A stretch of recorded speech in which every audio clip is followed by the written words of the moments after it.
Bueno, muy bien, entonces vamos a continuar explicando las normas internacionales. Ahora viene algo importante, es para saber en qué grupo nos encontramos, para saber si aplicamos NIF plenas, NIF pymes o NIF simplificadas. En la norma internacional establece 3 grupos. Grupo 1 es el que aplica NIF plenas, grupo 2 es el que aplica NIF pymes y grupo 3 es el que aplica NIF simplificadas. Entonces, básicamente, ¿quiénes son los que pertenecen al grupo 1? O sea, los que deben aplicar las NIF plenas. Y recordemos que las NIF plenas son las NIF completas, cerca de 5.000 páginas. Cuando una entidad es emisor de valor y es de interés público, o sea, su información es colocada al público para que la conozca cualquier usuario, es interés público, y además emite acciones, no importa ni patrimonio, no importa si es casa matriz, no importa si es subordinada o importador. Simplemente, automáticamente se convierte en ¿qué? Se convierte en empresa que debe pertenecer al grupo 1. Entonces se aplicaría NIF plenas. Ahora, existen otras entidades cuyos activos son superiores a 30.000 salarios mínimos legales vigentes. Aproximadamente, si los activos son mayores a 24.000 millones de pesos o tienen más de 2 trabajadores, podría estar aplicando NIF plenas. ¿Pero cuál es la condición? La condición es que, además de que tenga esos 30.000 salarios mínimos legales vigentes en activos o tenga más de 200 trabajadores, sea una compañía matriz, subordinada o asociada de un negocio extranjero, donde la principal aplique NIF plenas. Un ejemplo. Si en Túqueres encontramos una sucursal de Confiteca, que es una compañía ecuatoriana, ¿cierto? Y Confiteca aplica NIF plenas, entonces, si esta empresa tiene más de 30.000 salarios mínimos legales vigentes, Confiteca, que si los tiene, entonces podría estar aplicando ¿qué? NIF plenas aquí también en Colombia. O sea, en Túqueres, está la sucursal aquí en Túqueres. Ahora puede decir que la subordinada o casa matriz o compañía nacional debe aplicar NIF plenas. O sea, que si la casa matriz, hablemos que la casa matriz se encuentra Cementos del Valle, y Cementos del Valle se encuentra en Cali.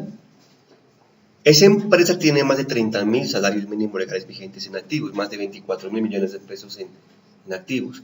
Y puede también tener más de 200 trabajadores. Si coloca aquí una sucursal en Túqueres o en Ipiales, como la principal aplica NIF plenas, también la sucursal debe aplicar NIF plenas.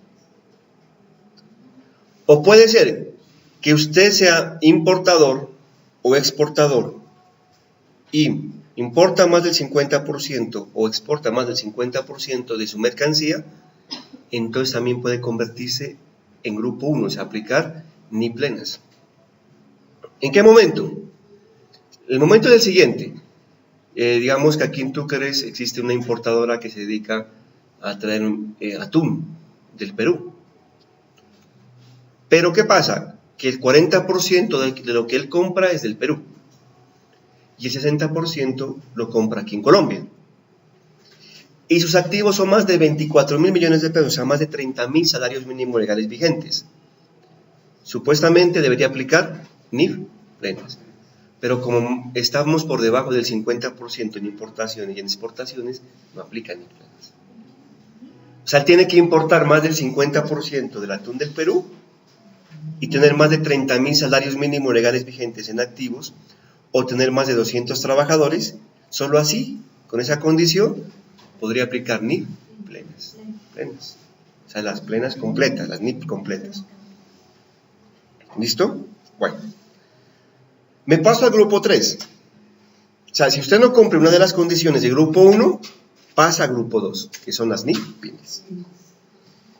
Y me paso al grupo 3, que es el otro extremo.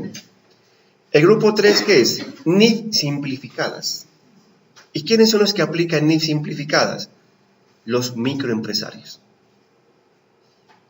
Y los que están dentro del artículo 499 del Estatuto Tributario. Los del artículo 499 del Estatuto Tributario son los de régimen simplificado.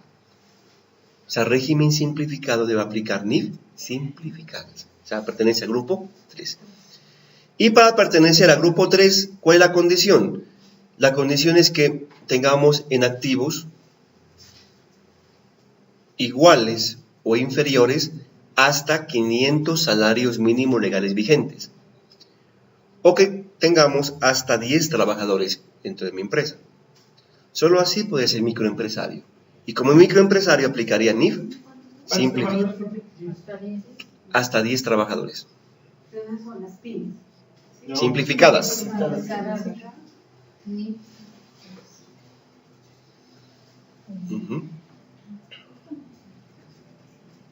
¿Qué pasa? Si llego a los 500 salarios mínimos legales vigentes, son como ¿quién tiene 10 trabajadores? Entonces, ¿No pasa? entonces, ¿qué pasa? Por ejemplo, con una condición que cumpla de una de las dos, por ejemplo, puede tener 300 millones en activos, pero tiene más de 10 trabajadores, pasa al NIF para pymes. Aunque existe un concepto del Consejo Técnico de la Contaduría Pública que dice que en ese caso pueden ser o pertenecen a la NIF simplificada, que aquí lo que más impera que son los activos, más los activos que los trabajadores. Bueno, entonces, si es que el grupo 3 fue creado específicamente ¿para quién? Para los microempresarios, para las empresas muy pequeñas.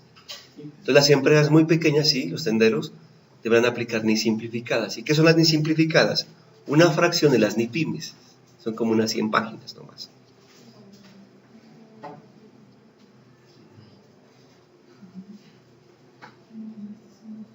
Hay empresas que tienen patrimonios que son administrados por terceros. Entonces reciben ingresos, pero no trabajan su propio patrimonio, o sea, su patrimonio no es autónomo. En ese caso, cuando los ingresos brutos sean menores o iguales a 6.000 salarios mínimos legales vigentes, también estaría clasificando en grupo 3. Cuando, por ejemplo, una microempresa no tiene activos. ¿Por qué no tiene activos? Porque únicamente administra recursos de terceros. Entonces recibe ingresos prácticamente por administración de terceros. En ese caso, para estar en NIF simplificadas, dice que los ingresos deben estar por debajo de 6.000 salarios mínimos legales vigentes, o sea, por debajo de 4.800 millones de pesos aproximadamente en ingresos. Entonces, ¿qué pasa? Grupo 3, régimen simplificado y microempresarios. O sea, las tiendas que usted mira aquí en Túquerres, que son graneros, que son, por ejemplo, empresas que se dediquen a vender ropa deportiva, calzado, aplican grupo 3, o sea, son NIF simplificadas. Entonces, con un requisito que yo no cumpla en el grupo 3, ¿a dónde paso? Al grupo 2. Por eso el grupo 2 es el intermedio. ¿Y el grupo 2 qué aplica? NIF simplificadas. No, ni pymes. Ni pymes. Las simplificadas grupo 3. Pero las NIF simplificadas, ¿qué pasa? Las NIF simplificadas no las emite IASBI. Las NIF simplificadas las emite IASAR. AISAR.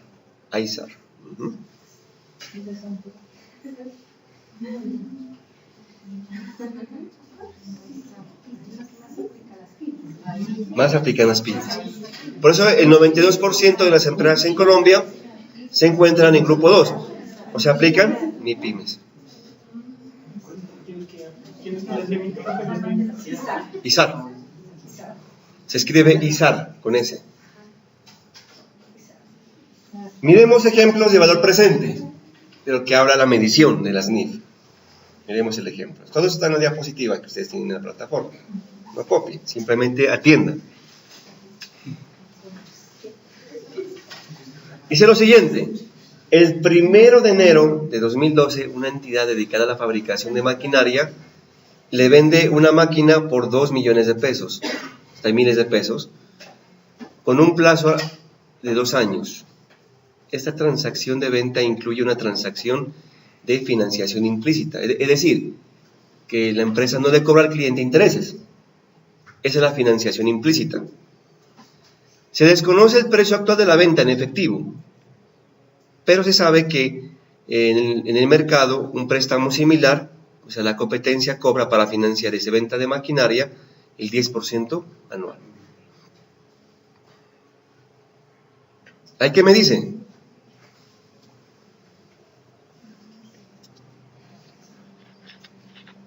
Me dice que le vendo una máquina y que mi cliente me va a pagar ¿en cuánto? En 2 años.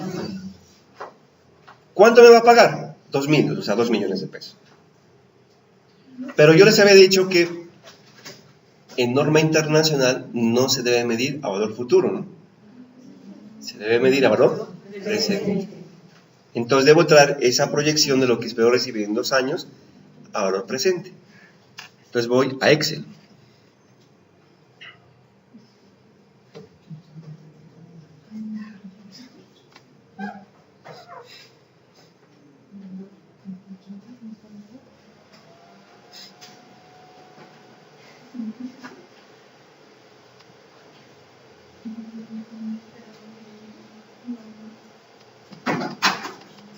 Miren que el valor futuro serían 2.000 pesos.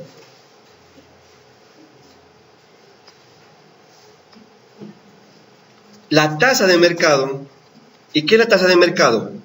La tasa que cobra por financiar la competencia ese tipo de maquinaria.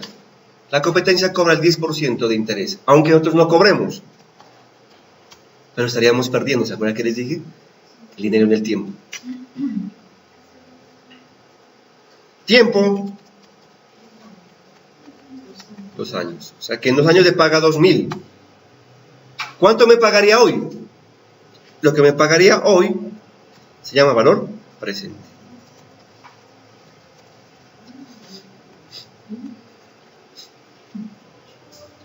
Aplico fórmulas, voy a fórmulas. En que voy a fórmulas, le digo insertar función. Si no encuentra la función de valor presente, usted no la va a encontrar en su computador o en su Excel BP, valor presente, sino BA, valor actual. El valor actual en Excel es valor presente, entonces la busco, BA. Y una vez de que esté sombreada de color azul, ya está lista la función para ser aplicada. Aceptar. Tasa, el 10%. Número de periodos, 2. Valor futuro, ¿cuánto voy a recibir en 2 años? Menos 2.000 pesos. Aceptar. Entonces, ¿qué significa? Que si mi cliente me pagara hoy, le diría a mi cliente que me pague 1.652,89 centavos. Que si mi cliente me paga en 2 años, ¿cuánto me va a pagar? 2.000 pesos. ¿Por qué esa diferenciación de dinero en el tiempo? Por la devaluación del peso, de la moneda. Miren qué es lo que está aquí.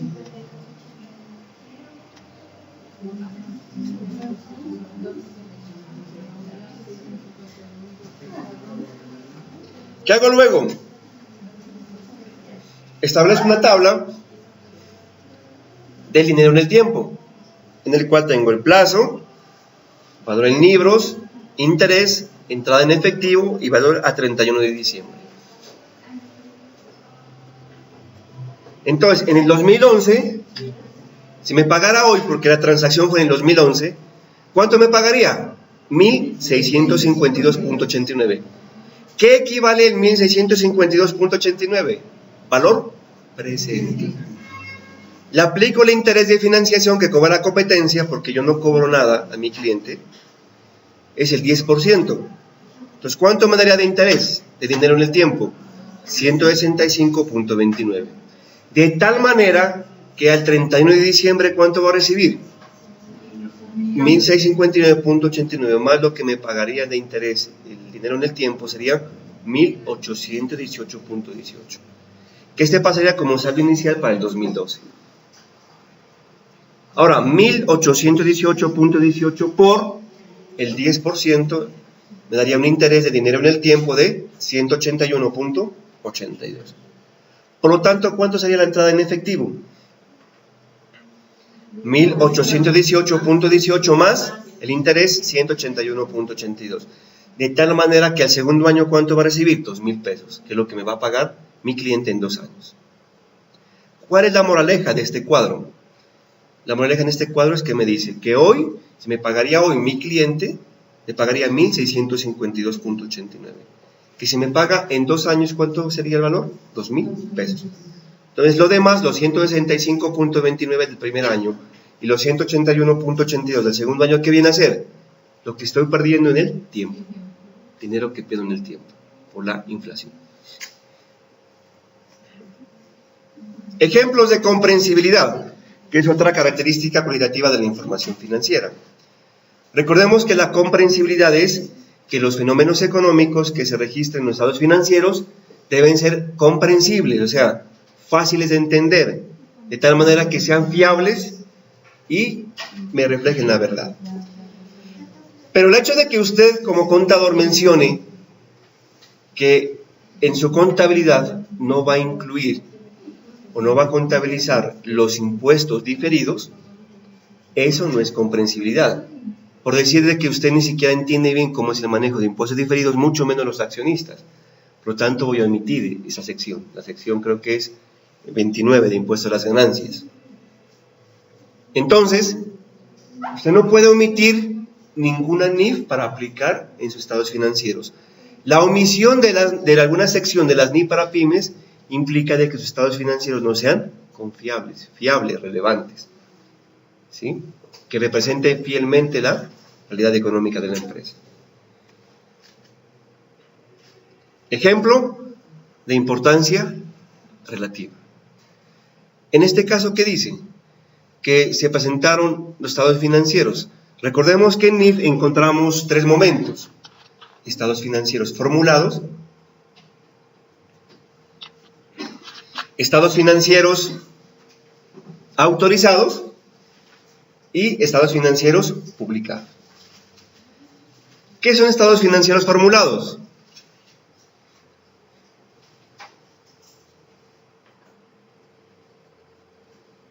Los que se elaboran a una fecha determinada. ¿Cuándo formulo estados financieros? ¿En qué fecha?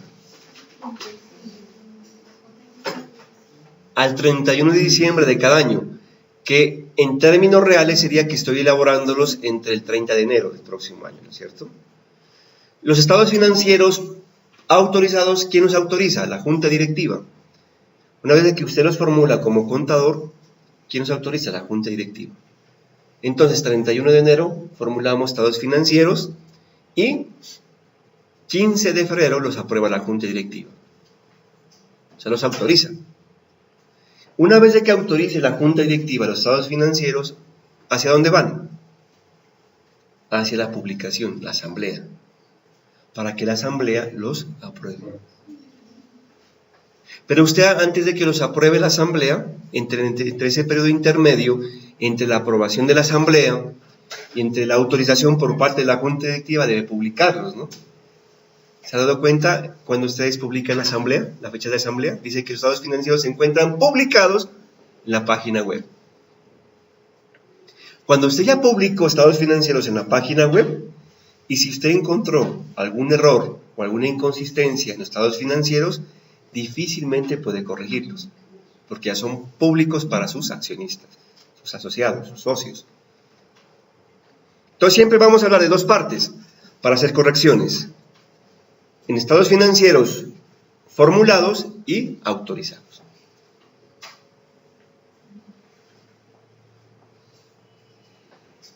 ¿Y este ejemplo qué me dice?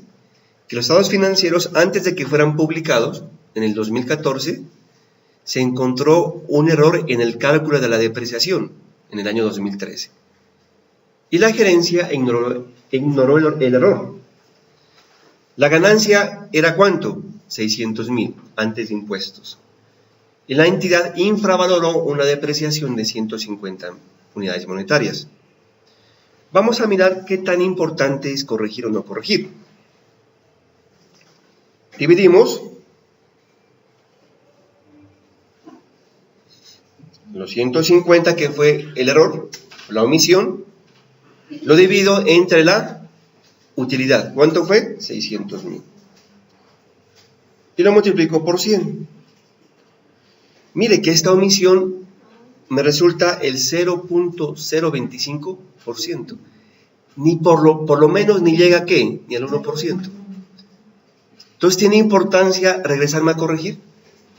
No, porque prácticamente el error es mínimo. Entonces, es probable que la gerencia decida no corregir. Y la gerencia decida de que carezca de importancia relativa para hacer la corrección. Entonces, usted no corrige, deja tal como estaban los estados financieros.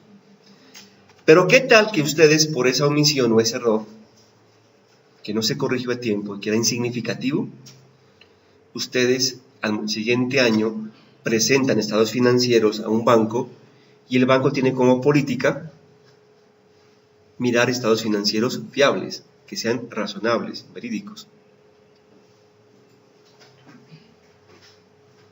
¿Y qué pasó? Que el banco le desaprobó el crédito. Simplemente con el argumento de que dice que se detectó que faltó corregir la depreciación. Y niegan el crédito. Entonces, miren, que la cuestión de la importancia relativa, ¿a qué está sujeta? No solamente a medir el impacto financiero, sino que más, a las decisiones hacia el futuro, cómo puede afectar a nivel de la administración. Miren este ejemplo. En 2014, antes de que los estados financieros del 2013 de la entidad fueran aprobados para su publicación, o sea, antes de que se publiquen en la página web, se presentó una demanda colectiva contra la entidad. ¿Y qué busca? Que se genere un resarcimiento por parte de la contaminación ambiental que hizo la fábrica en un sector. Y el gerente de la empresa, al igual que el asesor legal, que dice que el hecho de que gane la comunidad en esa demanda es un 30% de éxito. Y la indemnización podría estar entre 1 millón y 2 millones de pesos.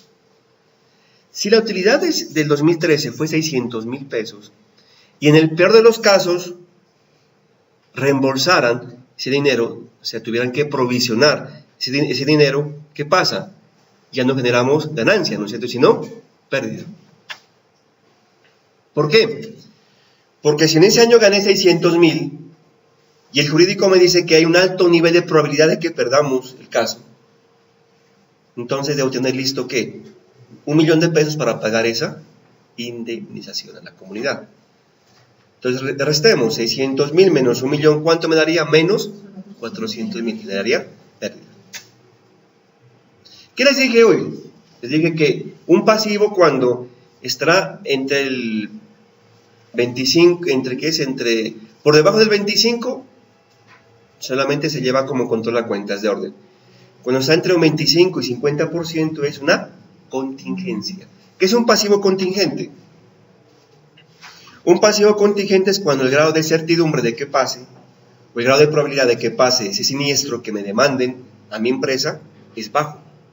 Por lo tanto, no lo reconozco como gasto, ni mucho menos como provisión por indemnizaciones, sino que debo revelarlo. ¿Qué voy a revelar? Voy a revelar que en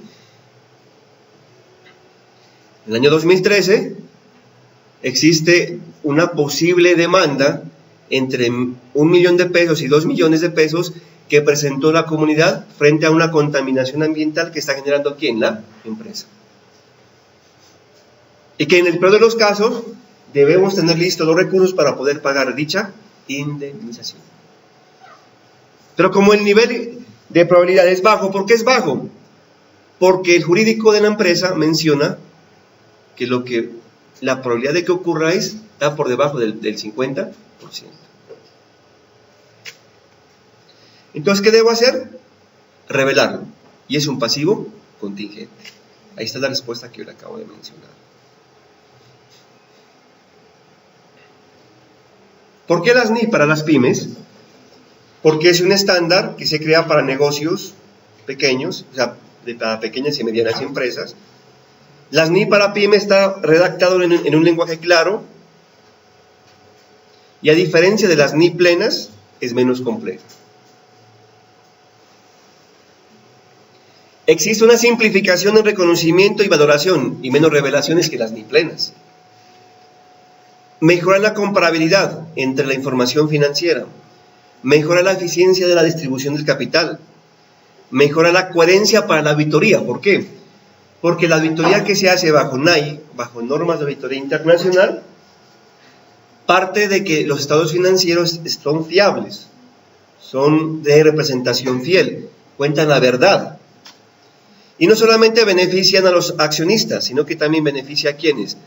A los prestamistas. ¿Por qué? Porque reduce la incertidumbre en el cumplimiento de las obligaciones. Características y ventajas.